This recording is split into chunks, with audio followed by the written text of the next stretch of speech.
누가복음 20장입니다.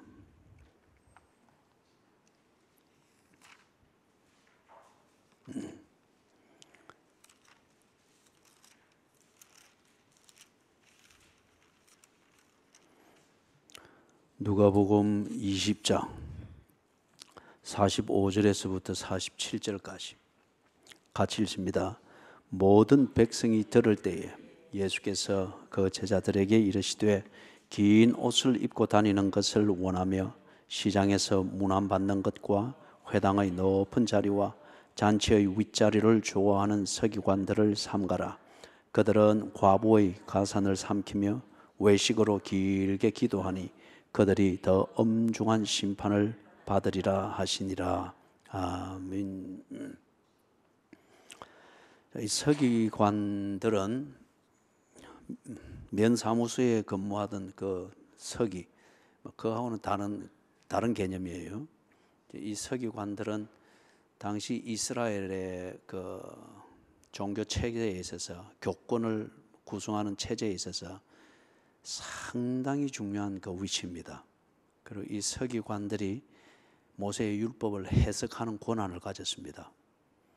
그리고 모세의 율법의 원전을 카피하고 그리고 그것을 보존하고 하는 이 일에도 책임을 가지고 관여를 한 것과 함께 중요한 것은 그 율법을 해석을 합니다. 해석을 한 그걸 우리 지금으로 치면 뭐 주석이 있고 성경 해설집이 있고 그런 게 있잖아요, 그죠? 그것처럼 해설이 있습니다. 이 해설을 만들고 이 해설을 가르치는 이게 그들의 아주 중요한 임무 중에 하나이기도 했습니다. 그렇기 때문에 어떤 면에서는 이 유대인들 사회에서 여호와의 신앙, 또 여호와의 신앙 하면은 대표되는 게 모세의 율법과 예루살렘 성전이지 않습니까? 그렇기 때문에 이 모세의 율법을 해석을 하고 그걸 성전 예배, 제사의식, 그리고 신앙생활에 어떻게 적용하고 지켜야 되는지 그 시행세칙을 만들어서 그대로 그게 법이 되어지는 이런 책임을 맡았다고 하면 이 사람들은 거의 절대 권력을 가진 사람들입니다. 거의 절대적인 권위를 가졌습니다. 예를 들면 이 사람들이 모세의 율법을 해석했다 이렇게 해서 안식일이 토요일이 아니고 월요일이다. 그렇게 하면 유대인들은 그냥 월요일을 안식일로 지킬 수 있을 정도로 그럴 정도입니다. 그럴 정도로 절대적인 권위를 가지고 있었습니다. 그렇기 때문에 이 서기관들이 만약에 그들의 중심이 삐뚤어져 있다고 하면 서기관들 자체가 소위 말해서 신학이라고 하는 것은 많이 알지만은 신앙이 없다고 하면은 그러면은 이 사람들이 백성들을 얼마든지 하나님의 이름으로 오도할 수 있습니다. 그리고 이들을 절대적으로 신뢰하는 것이 여호와의 신앙, 그리고 여호와의 신앙을 바로 가졌다라고 믿는 이 사람들일 것 같은 이 유대인들이기 때문에 이 서기관들이 여호와의 이름으로 그리고 이 모세의 율법의 이름, 우리 표현으로 말하면 성경의 이름으로 오도할 때에 이 유대인들이 그대로 쑥 따라가면서도 이 유대인들은 어떻게 생각하겠어요? 이게 바른 생활이다라고 절대적으로 믿겠죠. 그리고 자기들은 바로 하고 있다고 절대적으로 믿고 있겠죠. 그 다음에 이 서기관들 본인들의 입장에서는 두 가지 중요한 게 언제나 그 사람들의 긴장 속에 있습니다. 하나는 백성들의 민심을 절대 놓쳐서는 안 됩니다. 언제나 백성들을 자기 주변에 둘러서 있도록 해야 됩니다. 그러기 위해서는 한편 자신들이 절대 권위를 가지고 있기 때문에 뭐 어디로 가든지 또는 어디로 이끌든지 백성들이 따라올 것 같은 구조이지만은 실제적으로는 그렇지도 않는 거예요. 그죠? 만약에 이 백성들이 사실 교인들도 그렇습니다. 교인들이 신앙으로 목사와 신뢰를 가지기보다는 대개는 감정입니다. 정서입니다. 정서. 그죠? 신앙 고백적 입장에서 교회 중심의 삶을 살고 교회 중심의 자기 신앙 생활을 옆에서 땅이 다 꺼져도 사과 한 그루 사과나무를 심겠다는 스피노자의 철학적 신념, 그것보다 더 분명한 신앙, 여기에 계신 하나님 보기에 좋도록 처신하는 것이 나의 신앙생활이지, 이래 알고 교회가 여기 꺼지고 저기 꺼져도 한결같이 교회 중심의 변함없는 신앙생활하는 사람은 그리 많지 않습니다. 그리 많지 않아요. 그렇기 때문에 바울이 자기 편지에서 참 기억나고 본받아야 될 사람들을 언급할 때 그렇게 수많은 교인들을 만났지만은 그 이름들은 몇 명 되지 아니했습니다. 그죠? 이 신앙 고백이라는 자기 정리된 이걸 가지고 교회 중심의 생활을 하며 성도의 교제를 하는 사람이 그리 많지 않고 쉽지 않듯이 대개 교인들이 보면은 정서를 가지고서 교회를 사랑한다 또는 교회를 정한다, 교회 생활한다, 대개는 그렇습니다.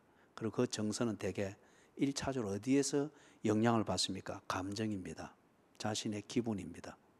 그렇기 때문에 이거는 동서고금을 막론하고 동일합니다. 인간이 별 수 없거든요.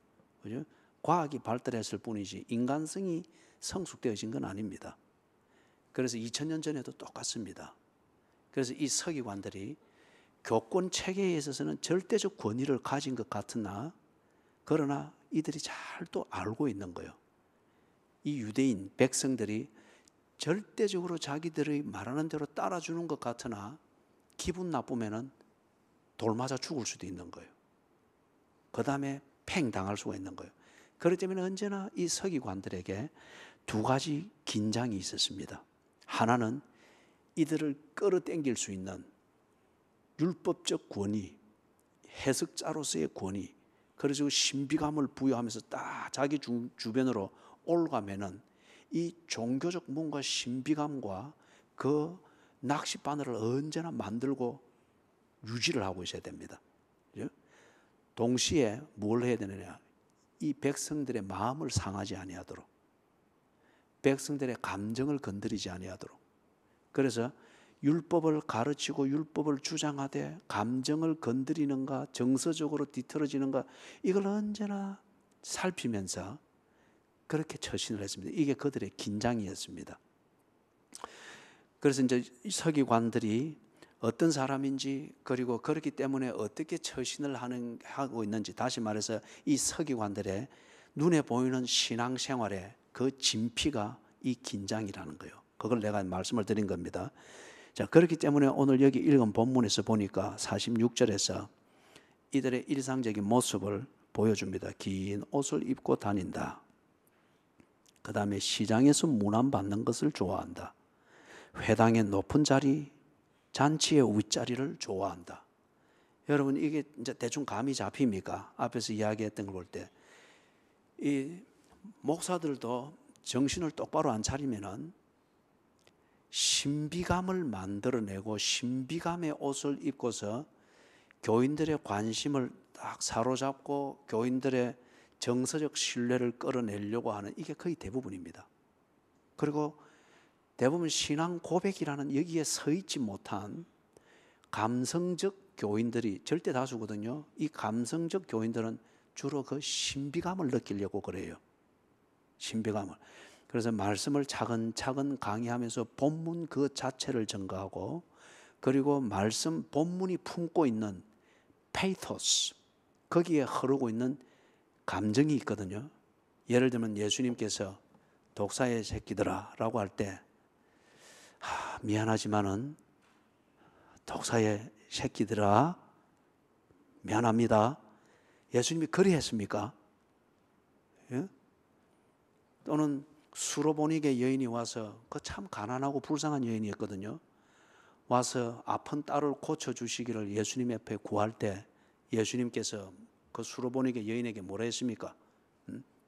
자녀의 떡을 취하여 개들에게 주는 것이 마땅하지 아니하니라. 이게 얼마나 모욕입니까?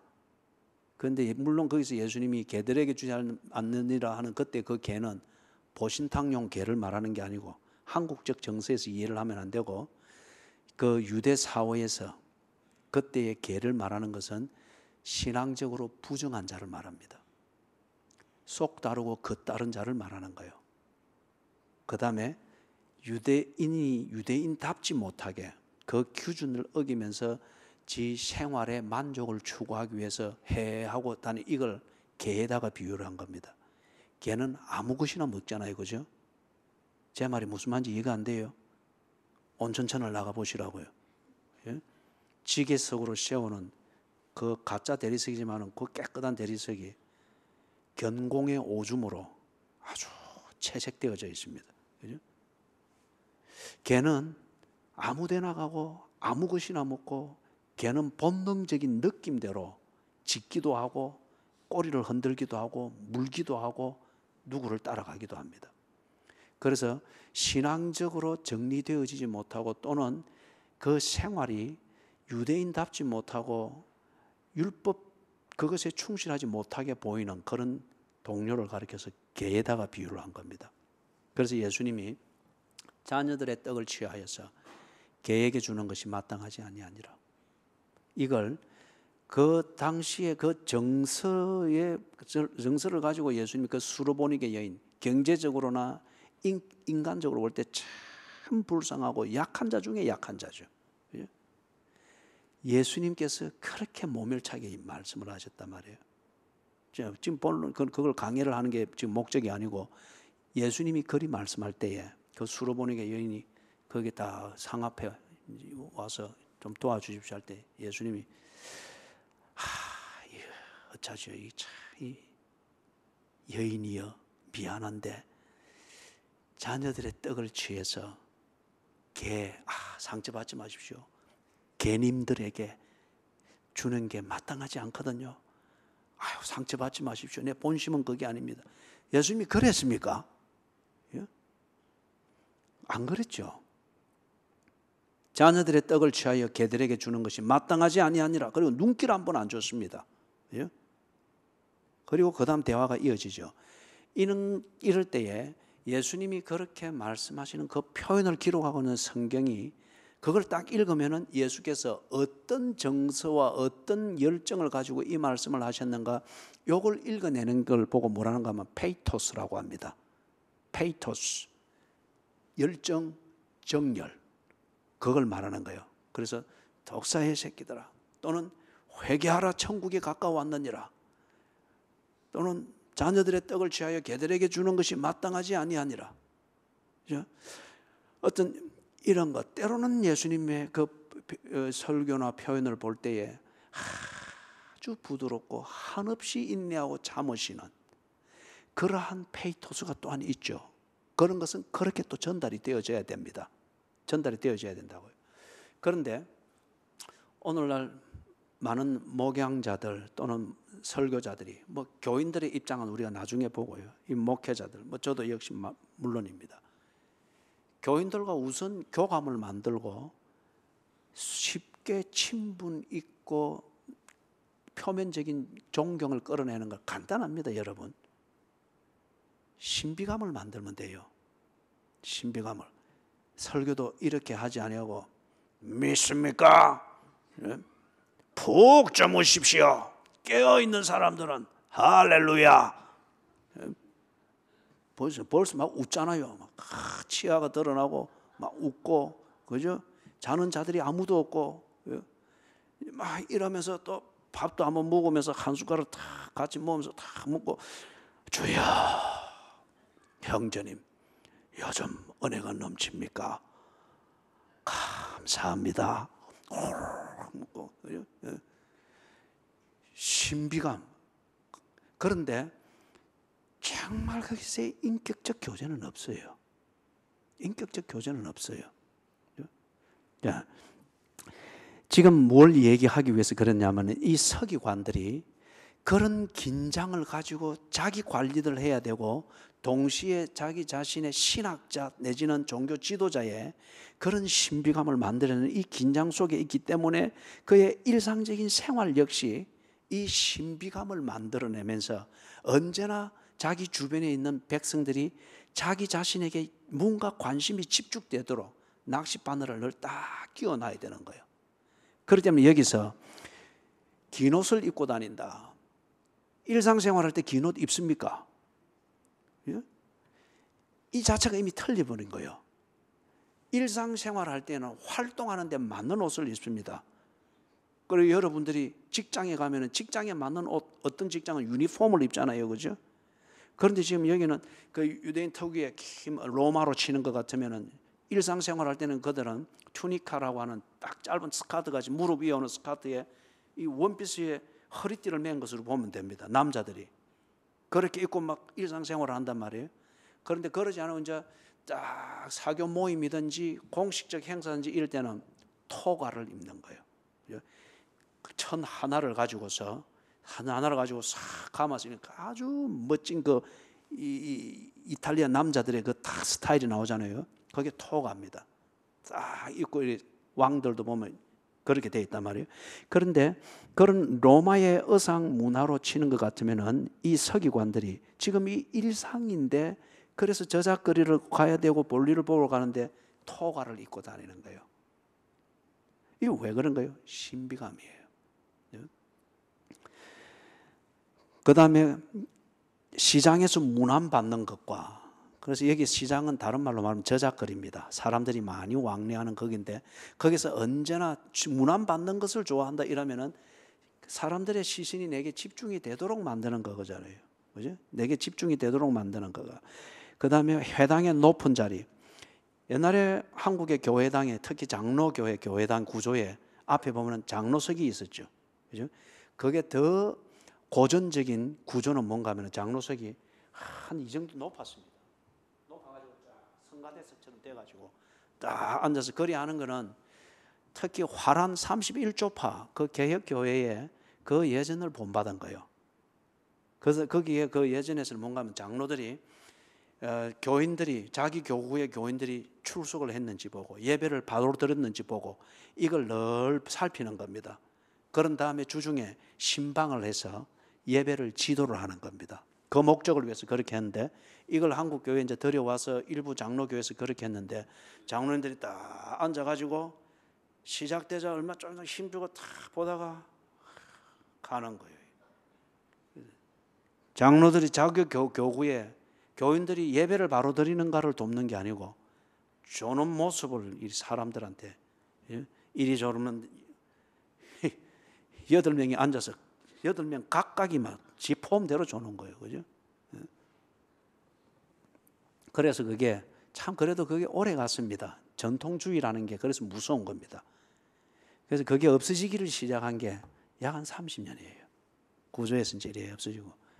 그래도 꼭 고집을 부리는 교회들에서는 그리 높게는 안 하고 앞에 장로님들만 따로 딱 앉아가지고 자는 자리 만들어서 그러죠. 그와 같이 대동소이해요. 이거는 인간인 이상 이게 종교적 권위든지 정치적 권위든지 뭔가 권위 의식이 딱 의식에 사로잡혀지고 그 다음에 내용과 실력이 없이 자기 자신을 사람들 자기를 따르는 사람들의 관심의 중심에 두려고 하면은 그런 어설픈 광대 노름이 나오게 돼 있습니다. 그러다 보니까 오늘날 우리가 그런 걸 보았듯이 2000년 전에도 이 사람들이 회당의 높은 자리, 회당은 그들이 모여서 예배드리고 성경 배우고 성도 교제 나누는 자리거든요. 높은 자리, 거기에다 앉는 것을 좋아하고 잔치를 가면은 꼭 윗자리 중심에 꼭 앉기를 좋아하고 이게 언제나 자기 관리입니다. 백성들의 관심의 중심에 딱 있고자 하는 자기 관리죠. 그 다음에 그 뒤에는 보니까 실제로 그들이 신학을 하는 것, 목사로 치는 것들은 목회를 하는 내용은 뭐죠?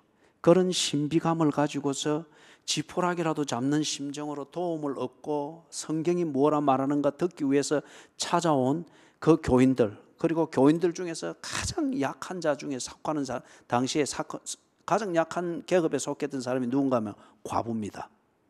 왜 과부가 이리 약한가 하면 어떤 과부는 친인척이 전혀 없어요. 그렇기 때문에 이 사람을 변호해주고 보호해줄 사람이 없는 거예요. 자, 그래서 그럴 때에 참 얼마나 상담이 필요하고 답답할 때 이 서기관을 찾아옵니다.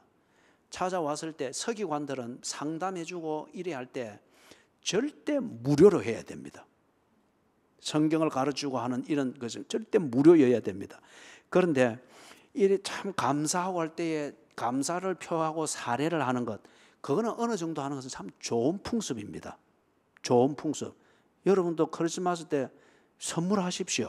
좋은 풍습이에요. 그죠? 그런데 지나치면 안 되고 강요가 되면 이미 그거는 범죄입니다.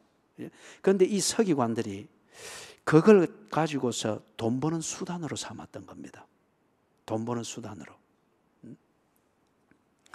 그래서 이 과부 같은 경우는 정말 절박할 때에 찾아와서 그렇게 묻고, 그래서 감사의 사례가 이게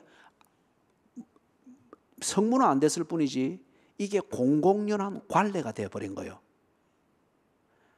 서기관에게 시간 얼마만큼 상담을 하면은 얼마, 또 얼마만큼 하면은 얼마, 이런 식으로, 그죠?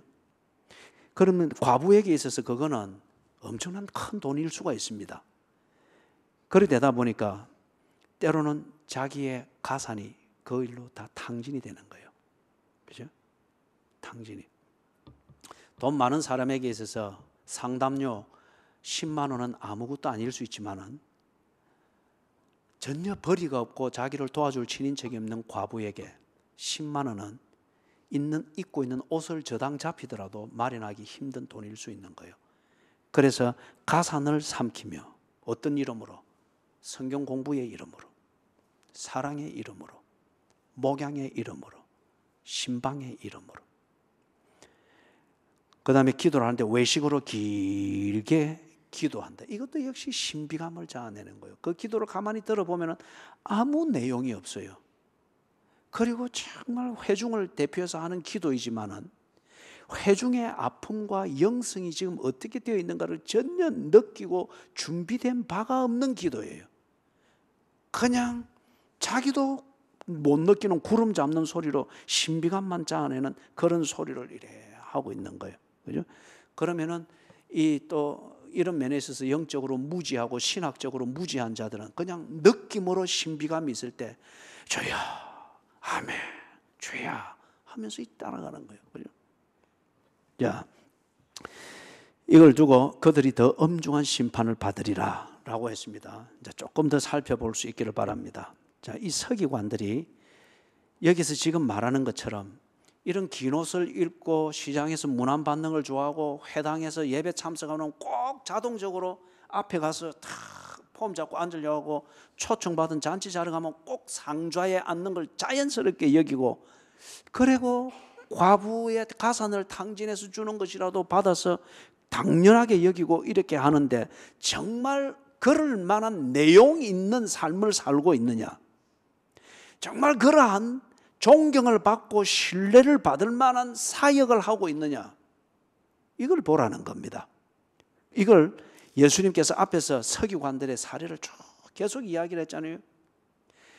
바리새인들과 서기관들, 대제사장들과 서기관들. 왜냐하면 이들이 백성들을 오도한 주범 중에 하나이기 때문에. 그죠? 율법을 그렇게 오도했고 성경을 그리 오도했고 그래서 전통을 그런 식으로 오도한 주범 중에 하나이기 때문에 아이 뵌 자와 젖먹인 자들이란 말이에요. 그죠? 그래서 지금 여기 특히 20장에서 몇 가지를 또 보여주고 있습니다. 이걸 간단하게 살펴보고 우리 실정을 좀 정리를 해보도록 하십시다. 먼저 19장 45절에서부터 48절을 거기에 이제 보면은 예수님이 성전을 뒤집어 엎어버렸죠. 성전을 뒤집어 엎어버리고 나니까 47절에 이런 걸 보고 누가 지금 분노해서 예수를 죽이려고 합니까? 예, 대제사장들과 서기관들, 백성의 지도자들. 여기에 서기관들이 딱 있습니다. 무슨 말이에요? 서기관들이 율법에 근거해서 성전은 무엇이며 성전은 어떻게 운영되어야 되고 성전은 어떻게 운영되어지고 성전에서는 무엇을 해야 되며 성전의 비품은 어떻게 구하고 어떻게 관리되어야 되는가, 이것에 대한 신학적 기초와 원리를 제공해 주는 게 서기관들입니다. 그런데 지금 예수님이 오셔서 딱 말씀을 할 때 너희들은 만민이 기도하는 집을 강도의 소굴로 만들었도다. 그럼 이건 누구한테 직격탄을 날리는 겁니까? 서기관들입니다. 서기관들이 그렇게 해석했고 신학적 뒷받침을 주었고 대제사장들이 권위를 부여해 주었고 그리고 백성의 지도자들이 법적 보호를 해 주었기 때문에 여기가 지금 장사터가 된 겁니다.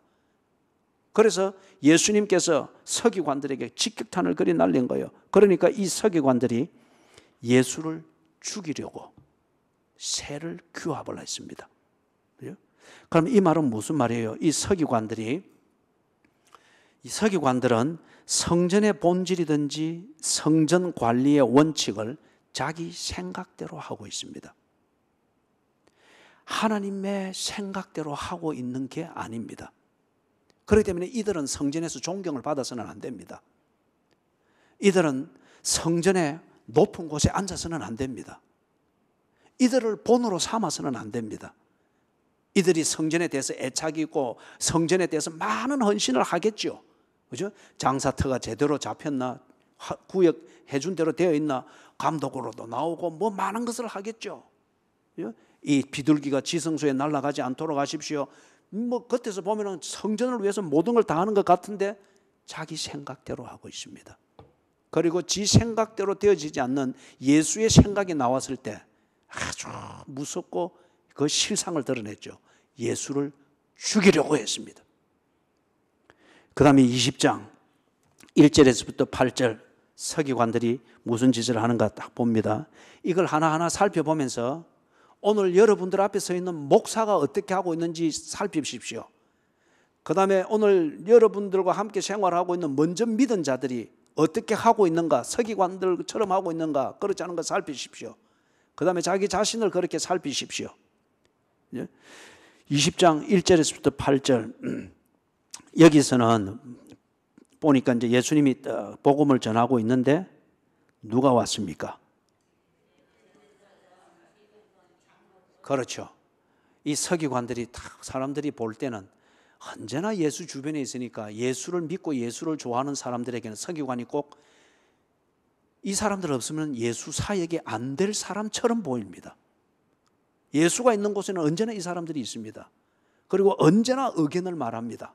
그리고 뭔가 적극적인 보입니다. 그 내면을 모르는 사람들이 볼 때는. 그죠? 그런데 실상 그 말을 들어보니까 뭘 하죠? 에스겔이 환상에서 본 것처럼 멀리서 보니까 장로들이 성전에서 제사를 드리고 하루 종일 생업에도 포기하고 제사를 드린 것 같고 그 경건의 생활을 하는 것 같은데 그들이 예배하는 그 자리에 가서 담을 허물어 보니까 거기서 뭐가 나온 거예요? 온갖 우상들이 다 나온 거예요. 마찬가지로 이 서기관들을 그냥 맹목적으로 신뢰하고 전통적으로 따라가고 그들을 믿고 있는 백성들이 볼 때는 언제나 예수 중심이고 예수 옆에 있단 말이에요. 그리고 적극적으로 예수님과 뭔가 커뮤니케이션을 만드는 것 같은데 가만히 그 딱 담을 하나 허물어서 보니까 2절 뭘 하고 있죠? 예수님께 시비를 걸고 있습니다. 당신이 도대체 어떤 권위로 일합니까? 이 시비를 거는 목적이 뭘까요? 자신들의 권위와 위배된다는 겁니다. 예수의 권위가 존중되면 자연히 자신들의 권위가 백직장처럼 버려져야 되는 거예요. 그런데 서기관들은 절대 그럴 마음이 없습니다. 그렇기 때문에 이들이 예수 주변에 언제나 어슬렁거리고 예수님과 대화를 하는 이 목적은 에스겔처럼 담을 하나 탁 허물고 보니까 내 권위를 건들지 말라는 거예요. 내 입지를 건들지 말라는 거죠. 그렇죠? 그래서 만약에 자신들의 이 입지를 건드리는 그것일 것 같으면 비록 예수라 할지라도 그들은 예수를 적으로 다뤄야 됩니다. 무섭죠? 그죠? 교인들이 마찬가지입니다. 목사도 마찬가지고 진실로 거듭나서 예수 중심이 되어 있는 이 기본이 아니면은 자기 입지가 건드려진다 여겨질 때는 교회고 뭐고 없습니다. 다 적입니다. 다 적이에요. 그런데 이 사람들이 예수님께 그 권위가 어디서 왔느냐 물으니까 예수님이 그 뭐 대답을 안 하잖아요. 거기 5절, 6절, 7절 거기 보니까 이 사람들이 궁리를 많이 하고 있습니다. 그죠? 예수님을 적으로 취급을 해서 시비는 거는데 자기들 입장은 섰습니다. 예수 버려야 됩니다. 예수 버려야 자기들 권위가 사는데 그러나 행동으로 드러나게 못 옮기잖아요. 못 옮기고 오히려 뭘 하고 있으면 막 잔머리 굴리고 있습니다. 왜 굴리고 있죠? 거기 보니까 5절, 6절, 7절 그렇죠. 잔머리 계산을 지금 계속해야 되는 거예요. 아까 처음에 그래서 이 서기관들에게 있는 긴장, 두 가지 사이에서 하는 긴장을 말했죠. 백성이 떠나가면 안 되는 거예요. 자기 자신들 중심으로 백성을 언제나 모아둬야 되는데 이 백성들이 자기들을 버리고 떠나가는 이것 같으면은 적으로 여기고 있는 이 예수를 죽인다 한들 그들이 얻는 소득이 없다고 여기는 거예요. 그렇기 때문에 이 사람들은 순전히 계산되어진 자신의 권위를 지키는 이게 그들의 종교입니다. 예? 그들의 종교예요. 지금 이게 서기관입니다. 예? 그 다음에 보십시다. 20장 9절에서부터 18절에 나오는 포도원 비유. 9절에서부터 18절에 나오는 이 비유죠. 자, 여기는 이제 보니까 이걸 예수님이 누구를 빗대서 한 말이라고 했죠? 19절에 보니까 서기관들과 대제사장들이 예수의 비유는 자기들을 가리켜 맛을 마심인 줄 알고 지금 예수님이 직격탄을 날린 거예요. 그렇기 때문에 여러분 기본적으로는 설교는 죄인을 치는 겁니다. 설교는 죄인을 치는 겁니다. 죄인 오라 하실 때에 날 부르소서. 그가 죄인인 것과 그가 하는 게 죄인, 그 다음에 죄라고 하는 것을 깨닫지 못하면은 죄로부터 구원하러 오신 예수를 어떻게 바라볼 수가 있겠어요? 그죠? 인신공격은 안 됩니다. 설교는 인신공격은 안 됩니다. 그러나 설교는 죄를 지적하는 것이고 죄인을 치는 겁니다. 그래서 구세주 예수를 바라보게 하고 예수께로 나아가게 하는 겁니다.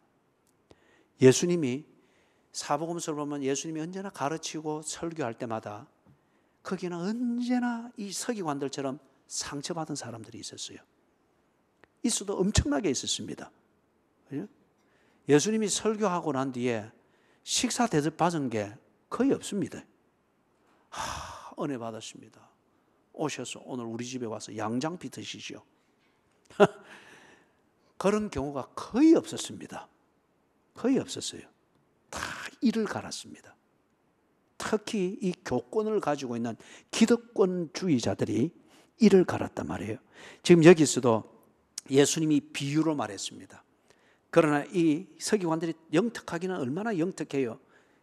저거 우리 이야기네. 대번에 알고 이를 갈기를 시작한 거예요. 그죠?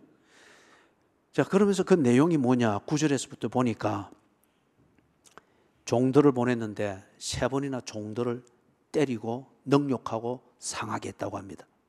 선지자를 때렸습니다. 율법을 능욕했습니다. 그리고 성경에 근거한 제사 제도와 성전 제도를 그들이 능욕했고 다 뜯어 고쳐버렸습니다. 뭐 우리식으로 치는 것 같으면은 설교자를 때려버렸습니다. 그리고 또 설교할 때 그 설교자를 능욕해버렸습니다. 그리고 또 설교를 할 때 그 설교자가 있는 교회를 허물어 버렸습니다. 그림이 여러분 그려지죠? 그죠? 지금 서기관들이 그럴 때 말이에요. 그래서 이제 하나님께서 내 아들을 보내면 이들이 정신을 차리고 나를 믿지 않겠느냐? 그러하니까 서기관들이 오히려 어떻게 했다는 거예요? 절호의 찬스다. 요거 없어지면 이제 모든 게 우리 거다. 교권은 우리 거고 우리 마음대로 하고 신경 쓸 것도 없고 마음대로 할 수 있다. 그게 14절에 이는 상속자니 죽이고 그 유산을 우리의 것으로 만들자 하고 포도원 밖에 내쫓아 죽였느니라. 예? 슈슈, we are going through Luke chapter 20. 그러면 이 서기관들, 이 교권을 가지고 있는 서기관이 전부 다 그런 건 아니에요. 그 중에 일부입니다. 일부. 이 일부의 서기관들이 그들이 정말 믿는 것은 뭘 믿은 거죠? 돈을 믿었고 재물을 모으는 이걸 믿은 겁니다. 교권을 가지고 또는 목사직을 가지고서 재물을 모으고 돈을 모으고 그것을 가지고 거기다가 명예와 권력까지 휘두는 이게, 그럴 때에 이 목사직이 얼마나 재미있고 매력 있는지 모르죠. 저는 아직 그만큼 못 앉아봐서 잘 모르겠습니다만, 그죠? 예? 아마 그런 소수의 사람들 때문에 종교인 가세하는 이게 막 법제화 되어지려고 하고 막 민심이 되어지고 있는데, 저는 이 문제에 있어서 교회가 좀 더 적극적이고 능동적으로 이 문제를 처리하면 좋을 것 같아요. 오히려 정부나 국세청에 교회 전수조사를 하라. 전수조사를 한 다음에 이 목사들의 사례가 어떻게 지불이 되어지고 있고 실제 내용이 어떻게 쓰여지고 있고, 그 다음에 한국 평균 그 최저임금 이상을 받는 그 목사들이 몇 명이나 되고 그 이하를 받는 목회자들이 몇 명이나 되는지 전수조사할 수 있도록 그들이, 그런 다음에 그 자료를 가지고 정말 법 정신을 가지고 과세 표준을 만들 수 있도록 나는 교회가 그렇게 해주면 좋을 것 같아요. 그러면 여러분, 이 한국 교회에 절대 다수의 목회자는 최저임금 이하입니다. 최저임금 이하입니다. 제가 월 200만 원을 받지만은, 그죠? 200만 원을 받지만은 여기에 상당한 퍼센테이지는 제 목회를 위해서 쓰입니다. 제 목회를, 그죠? 호주에 가면은 이 매년 이 세무조사를 가지고 그 회계사한테 목사가 직접 가거든요. 이렇게 내놓으면은 1년에 옷 만약에 예를 들어서 3벌을 사 입는다면은 이 중에 1벌 반은 목회의 목적이니까 그거는 면제, 또는 집에 몇 평이면은 거기서 몇 평은 목회를 위한 공용이니까 세금 면제, 이렇게 딱딱딱딱 따져집니다. 딱딱 따져진다고요. 그죠?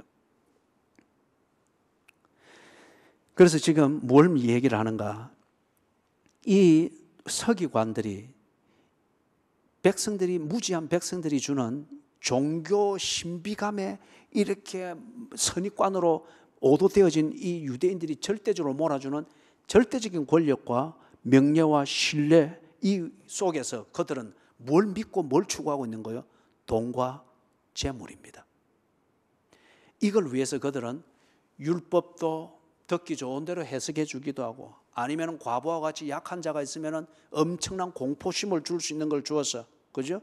그렇게 하기도 하고, 그들이 하는 그 목회의 그 중심은 재물입니다. 소유욕입니다. 그래서 이걸 위하여서 때리기도 하고 능욕하기도 하고 상하기도 하고 아들은 죽이기도 하고, 우리 표현으로 말하면 이게 비단 목사의 문제겠습니까? 교인들도 마찬가지입니다. 특히 먼저 믿은 교인들, 그죠? 기득권을 가지고 있다고 생각하는 교인들이 교회에 이런 프로그램이 있으면 때려버립니다. 교회에 저런 교재가 있으면 능욕해버립니다. 그리고 자기의 기득권이나 입지를 건드린다 싶으면 설교자를 죽여버립니다. 심지어는 교회까지 매도해버립니다. 그리고 꼭 자기가 얻고자 하는 것, 그걸 위하여서 교회 안에 있으나 그는 교회 머리 대신 예수를 믿는 자가 아니고 교회를 통해서 얻고자 하는 자기의 소유욕, 명예, 권력, 그것을 믿고 있었을 뿐인 거예요. 그런데 이 서기관들의 정체가 어떨 것인가 예수님이 그를 드러내는데, 복음에 부닥치게 되어지면 다 깨어져 가루가 된다고 합니다. 다시 말해서 긴 옷을 입고 시장에서 문안을 받고 회당의 높은 자리에 앉고 잔치의 상석에 앉아서 늘 외형적으로 존경의 초점에 있는 것 같으나 정말 복음 앞에 서니까 아무것도 아니더라 이거요. 대표기도 한번 시켜보니까 아무것도 아니더라 이거요. 예배 생활 한번 보니까 아무것도 아니더라 이거요. 그죠? 아나니아와 삽비라가 정말 그들이 없으면 초대 예루살렘 교회가 안 될 것처럼 여겨질 정도로 경건한 사람으로 여겨졌는데 성령이 딱 임해버리니까 죽어버리더라 이거예요. 복음 앞에 서니까 서기관들이 신비감으로 가장했을 뿐이지 그들에게는 믿음이 없더라는 거죠. 서기관들의 진피를 보여주는 것 19절에서부터 26절입니다. Verses from 19 to 26. 여기에 이제 서기관들과 대제사장들이 우리를 치네, 나를 치네. 이래서 예수가 겁이 없네. 예수가 이 목회 3년도 아직 안 됐는데 함부로 치고 있네. 그죠? 이리 된 거예요. 그러니까 이 맛 좀 봐라 해가지고 딱 권력들을 모아가지고 죽이려고 적시 잡고자 하되 뭘 두려워해서 실행을 안 합니까? 그렇죠. 이미 속에 계산은 섰어요. 그런데 지금 사람들의 관심을 떠나지 않도록, 그 다음에 지 이미지를 구기지 않도록 선한 척 처신하고 있을 뿐이에요. 예?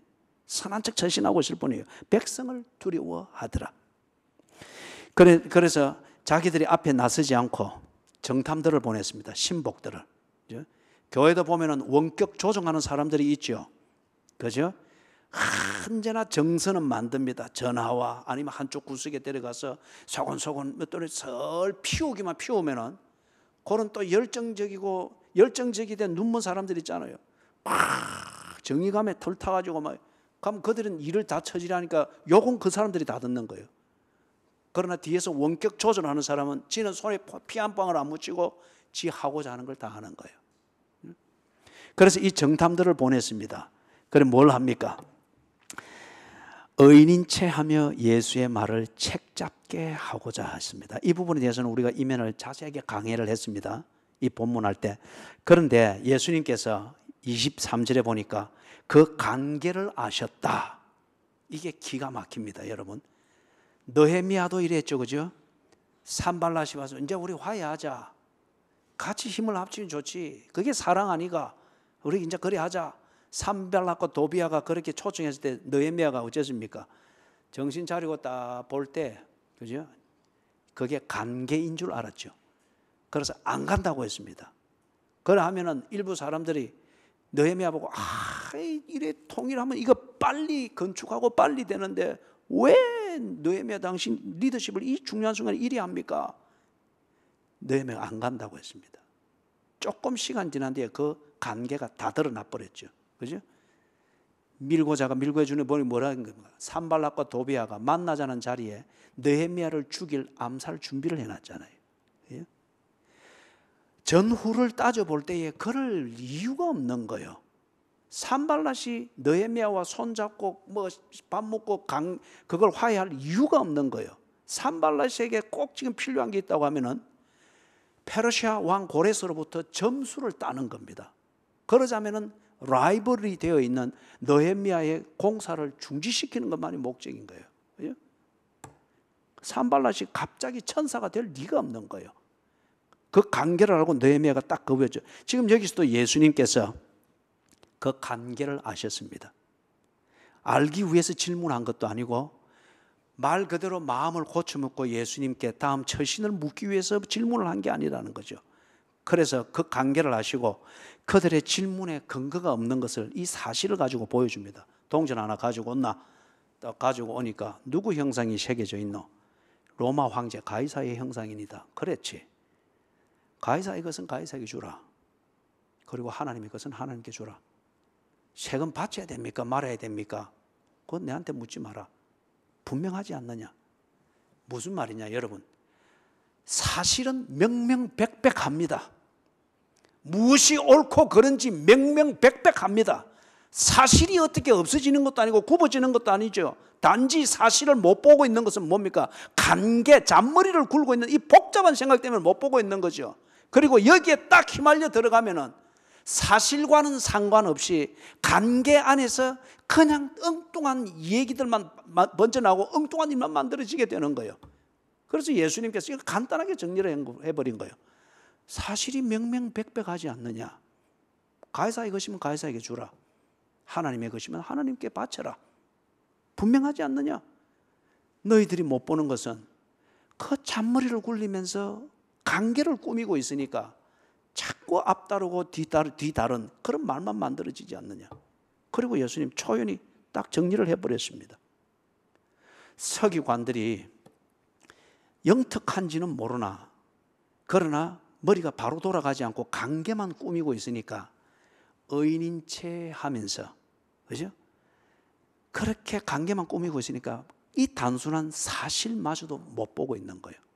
사랑하는 여러분, 이 말씀을 두고서 여러분이 지혜를 얻게 되기를 주의 이름으로 축원합니다. 그죠? 말의 잔치에 빠지다 보면은 사실이 없어져 버립니다. 그러면은 문제를 푸는 출구가 없어져 버립니다. 자, 그 다음에 마지막으로 그래서 보니까 다시 읽었던 본문으로 돌아옵니다. 45절에서부터 47절. 그래서 이들이 외형적으로는 46절에서 신비감을 자아내고 백성들 가운데 있는 것 같고 백성들을 위해서 일하는 것 같으나 이미 다 털려버렸습니다. 일상을 살 때는 일상복을 입어야 되고 시장의 저작거리에서는 사람들과 어울려야 되고 함께 흘러가야 되고 그리고 회당에서는 예배 드리는 데 집중을 해야 되고 잔치상에 가서는 함께 즐거움을 나눠야 됩니다. 그런데 언제나 관심을 끌 수 있고 관심을 올가맬 수 있는 위치와 그런 역할들만 하려고 하는 거예요. 그 이유는 그들이 지도자라서가 아니고 서기관들의 속에 진실로 믿어야 될 믿음이 없습니다. 앞에서 그렇기 때문에 몇 가지를 살펴보았죠. 그들은 단지 백성들을 두려워하거나 백성들의 관심을 살려고 할 뿐입니다. 반면에 이들이 하고 있는 목회 또는 성도의 교제, 교인들로 치는 신앙생활에 그 진실이 뭡니까? 과부의 가산을 삼키면 외식으로 길게 기도한다. 교회 말하지만은 교회를 위하여서 지 가산을 써보는 게 없습니다. 사랑하는데 결코 자기 희생은 하지 않습니다. 분위기만 만들 뿐이에요. 사랑하면서 오히려 교회의 사랑을 다 찢어 놓습니다. 화목하면서 정말 화목을 필요하고 그런 위로가 필요한 약한 자들을 오도로 해버립니다. 과부의 가산을 삼키듯이. 그러면서 늘 외식으로 길게 기도해서 길게 기도하고 뭐 그래서 교회를 위하는 것 같으나 폼은 얼마든지 만들 수 있습니다, 여러분. 그런데 한꺼풀 딱 벗겨보니까 뭐예요? 에스겔의 환상에서 예배 여인들이 기도하던 자리 그 담을 허무니까 담무스 신이 확 있고, 그죠? 말씀을 정리합니다. 서기관들이 되지 않도록 하십시다.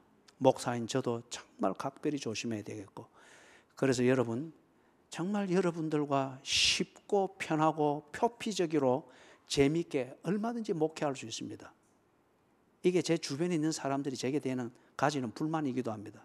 제 어머니도 한두 번쯤 그런 말씀을 하셨고, 상수야, 너는 이제 좀 편하게 목회하는 거 내가 좀 보고 가면 좋겠다. 그러나 제 어머니가 저를 두고 후회하거나 나무라지는 안 했습니다. 얼마든지 쉽게 할 수 있고 편하게 할 수 있고, 그죠? 뭐 명절 되면은 선물이 넘치도록 들어오는 그런 인간관계 얼마든지 관리할 수 있습니다. 그런데 하나님께서 그러자고 목사라는 이 인스티튜션 제도를 만든 게 아니지 않습니까? 목사마저 그렇게 하면 어떻게 합니까? 목사마저 그러면 안 되죠. 할 수 있는 대로 신비감을 없애려고 합니다. 반면에 말씀의 정확함, 예배의 신령과 진정, 성도의 교제가 뭐 목사하고 교인 좋자고 하는 이게 아니잖아요. 예수와 교인이 좋아야죠. 예수님과 여러분이 좋아야죠. 그죠? 그게 세례 요한을 통해서 우리에게 보여준 거잖아요. 목사는 어느 때가 되면 사라져야 됩니다. 그럴 때에 교인들이 다 사라진 것처럼 뻑 쪄보면 이건 목회 정말 잘못한 거예요. 정말 이런 사기꾼 같은 서기관 노릇한 거예요. 목사가 어느 때인가 비껴졌을 때에 이제는 정말 걸거치는 것 없이 목사에 대한 애정 요만큼도 쓸 필요가 없이 예수께 집중되어지는 거. 그죠? 그거죠. 그거. 반면에 여러분도 그리해야 됩니다.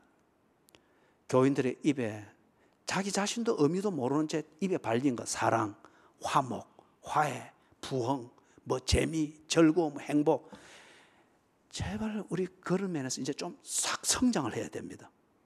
싹 성장을 해서 이 서기관의 체질에서 벗어나야 됩니다. 서기관의 체질에서.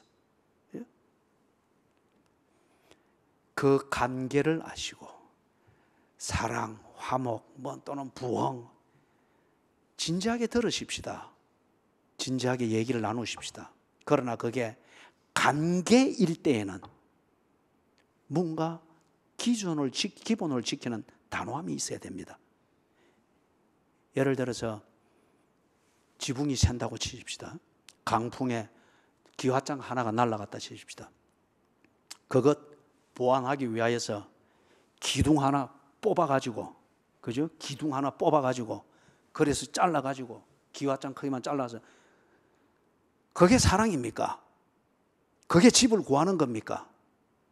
지붕에 올라가면서 기둥 빠진 거기서 다 무너져 버릴 거잖아요. 예? 목사는 이걸 지켜야 됩니다. 교인들이 뭘 하든지 저는 이걸 지켜야 됩니다. 반면에 그런 교인들이 되어야 됩니다. 그래야 교회가 시간을 두고 자라가게 되어 있습니다. 그래야 아름다운 전통이 설 수가 있습니다. 오늘보다는 내일이 좋아야죠. 그죠? 목사와 좋기보다는 여러분들이 섬기는 예수를 이제는 눈으로 보면서 예수와 좋아야지요. 그죠? 오늘 만나서 많은 웃음을 웃는 것 이것도 좋지만은 실제로 돌아가 혼자서 지내게 되는, 생업에서 지내게 되는 그 시간이 대부분이잖아요. 그때 외롭지 않아야지요. 그때에 공급해 주시는 예수님과 진한 시간들을 보낼 수 있어야지요. 그게 교회 생활이잖아요. 그렇죠? 서기관이 되지 않도록 하십시다. 그리고 서기관들이 만드는 신비감에 유혹되거나 매도되지 않도록 하십시다. 그렇죠? 자, 우리 622장 찬송 한 장 부르고 마칩시다. 성가대 미안해요. 오늘도 조금 또 시간이 늦었네요.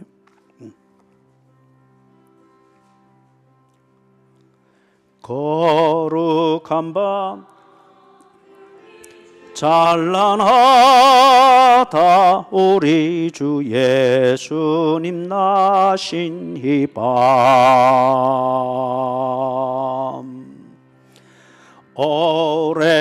오랫동안 죄악에 얽매여서 헤매던 우리 위에 오셨네. 온 땅이 주의 나심 기뻐하며 희망의 아침 밝아오도다. 무릎 꿇고 천사와 화답하라. 오 거룩한 밤 주님 탄생하신 밤 이 밤 거룩한 밤 거룩한 밤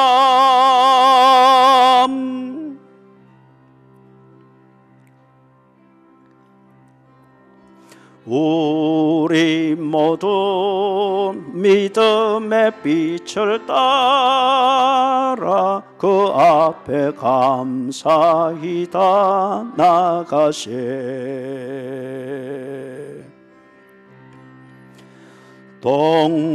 동방박사 별빛의 인도 따라 주 나신 베들레헴 찾았네. 만왕의 왕이 이 땅 위에 오셔 우리의 참된 친구 되시네. 우리들의 연약함 아신 주님 다 경배하라.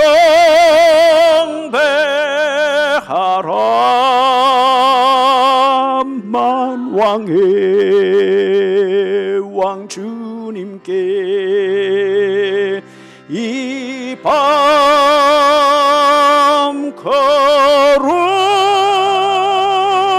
거룩한 밤 거룩한 밤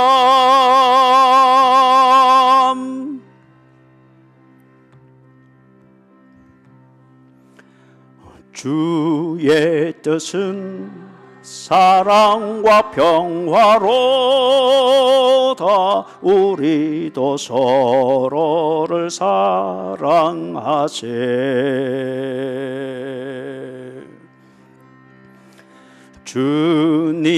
주님께서 사슬을 끊으시니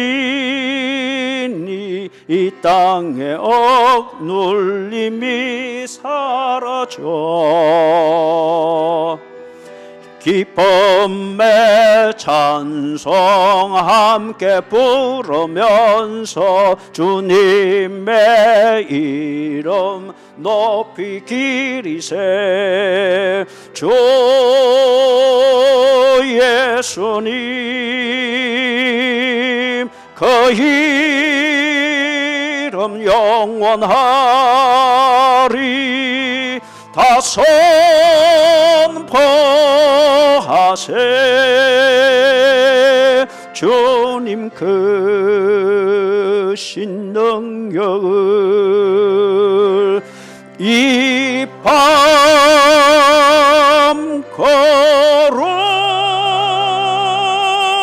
거룩한 밤 거룩한 밤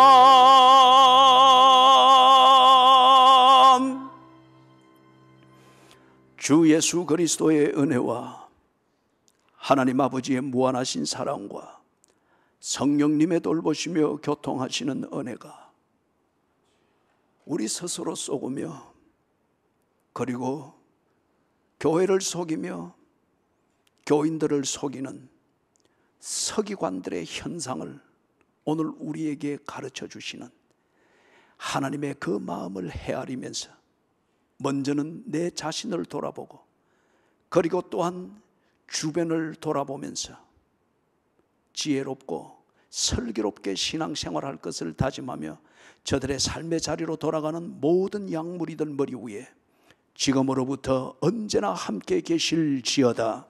아멘.